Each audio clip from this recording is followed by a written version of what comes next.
દિલ્હીની જે હોટલો છે, લક્ઝરિયસ હોટલો છે, 5 સ્ટાર હોટલો છે, એના ભાવમાં રાતોરાત રોકેટ ગતિએ ઉછાળો જોવા મળ્યો છે. દેશની રાજધાની દિલ્હીમાં અત્યારે લક્ઝરી હોટલના ભાવો આસમાને પહોંચી ગયા છે. એવું તો શું થયું કે લક્ઝરી હોટલના ભાવો આટલા ભડકે બળી રહ્યા છે? કારણ એ છે કે AI ઇમ્પેક્ટ સમિટ 2026 દિલ્હીમાં થવા જઈ રહ્યું છે અને દુનિયાભરના મોટા મોટા દિગ્ગજો ભારત આવી રહ્યા છે અને ભારત માટે આ બહુ જ મહત્ત્વની વાત છે અને એટલા માટે દિલ્હીમાં હોટલના ભાવોમાં રોકેટ ગતિએ ઉછાળો આવી ગયો છે. તો આના વિશે તમારી સાથે વાત કરીશ. મારું નામ રાજેશ શાહ છે અને તમે જોઈ રહ્યા છો ગુજરાતના સૌથી મોટા ડિજિટલ ન્યૂઝ પ્લેટફોર્મ ખબરછે.com. દિલ્હીમાં 16 ફેબ્રુઆરીથી 20 ફેબ્રુઆરી સુધી એટલે કે 5 દિવસ સુધી artificial intelligence impact summit 2026 AI impact summit 2026નું આયોજન કરવામાં આવ્યું છે અને આ ભારત માટે સૌથી મોટી AIની સમિટ છે. અત્યાર સુધી આટલી મોટી સમિટ નથી થઈ અને દુનિયાભરની અંદર અત્યારે જ્યારે આર્ટિફિશિયલ ઇન્ટેલિજન્સની જોરશોરથી ચર્ચા ચાલી રહી છે ત્યારે ભારત પણ એનાથી પાછળ રહી જાય એમ નથી અને એને કારણે આ 5 દિવસ સુધી AI ઉપર મનોમંથન થવાનું છે. પણ એને કારણે બન્યું એવું કે દિલ્હીની જે હોટલો છે, લક્ઝરિયસ હોટલો છે, 5 સ્ટાર હોટલો છે, એના ભાવમાં રાતોરાત રોકેટ ગતિએ ઉછાળો જોવા મળ્યો છે. જે ગાર્ડન લક્ઝરી સ્યુટ 14 ફેબ્રુઆરી વેલેન્ટાઇનના દિવસે 2 લાખ રૂપિયામાં મળતો હતો એના ભાવ ટેક્સની સાથે એક રાતના 32 લાખ રૂપિયા સુધી પહોંચી ગયા છે. અને બીજી પણ જે બધી 5 સ્ટાર લક્ઝરીસ હોટલો છે એના ભાવ એક રાતના 6 લાખ રૂપિયાથી 7 લાખ રૂપિયા સુધી પહોંચી ગયા છે. અને નવાઈની વાત એ છે કે આટલા ઊંચા ભાડા હોવા છતાં રૂમો ખાલી નથી.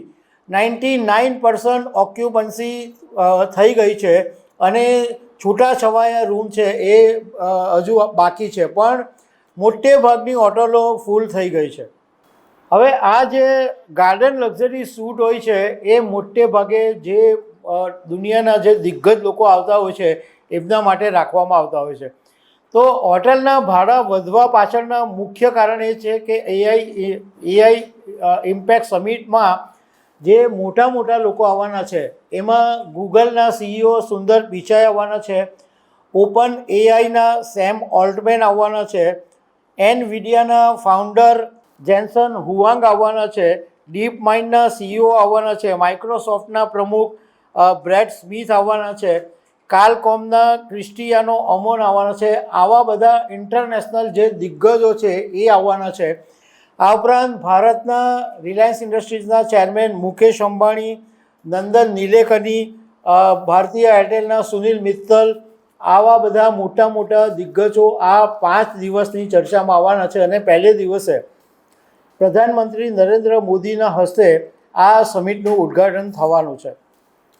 દિલ્હીની હોટલો ફૂલ છે. દિલ્હીની હોટલોના રૂમના ભાડા ભડકે બળ્યા છે.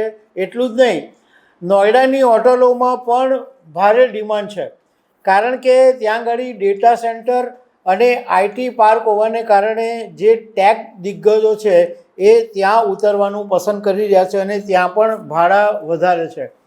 હવે હોટલોના ભાડા તો વધી જ ગયા છે, પણ સાથે સાથે ટ્રાન્સપોર્ટ, બિઝનેસ સપોર્ટ, કેટરિંગ એ બધા બિઝનેસોની અંદર પણ અચાનક તેજી આવી ગઈ છે. હવે આ જે AI સમિટ થવાની છે એની અંદર ભવિષ્યની ટેકનોલોજી, નવી પોલિસી, ઇનોવેશન, એના માટે આ એક મોટું મંચ બનશે. અને દિલ્હીના ભારત મંડપ, પ્રગતિ મેદાન ખાતે આવેલા ભારત મંડપમાં આ 5 દિવસનું સમિટ થવા જઈ રહ્યું છે. સવારે 10થી સાંજે 6 વાગ્યા સુધી દરરોજ આ સમિટ ચાલશે અને એની અંદર panel discussion, presentation, live demo આ બધું થશે. મતલબમાં ટૂંકમાં એમ કહી શકાય કે આર્ટિફિશિયલ ઇન્ટેલિજન્સ વિશે જબરજસ્ત મનોમંથન થવાનું છે અને એની ઇમ્પેક્ટ ઇન્ડિયા ઉપર થવાની છે. ખાસ કરીને જે રિસર્ચ ઇન્ડસ્ટ્રીઝ અને ટેકનોલોજી સાથે જોડાયેલી કંપનીઓ છે એના માટે મોટી જાહેરાતો પણ આ મંચ ઉપરથી થઈ શકે. હવે આ જે સમિટ છે એનો મુખ્ય વિષય છે AI સોશિયલ ફોર ગુડ, મતલબ કે સમાજના હિતમાં આર્ટિફિશિયલ ઇન્ટેલિજન્સનો ઉપયોગ કેવી રીતના થાય, અને ખાસ કરીને healthcare sector, agriculture sector, education sector, આ બધા જે મહત્ત્વપૂર્ણ ક્ષેત્રો છે એની અંદર આર્ટિફિશિયલ ઇન્ટેલિજન્સના ઉપયોગની ચર્ચા થવાની છે. તો ખરેખર આ ભારત માટે બહુ જ મોટી વાત છે. તો દર્શક મિત્રો, આવી અનેક વાતો સાથે અમે તમને મળતા રહીશું. Thank you very much. આભાર.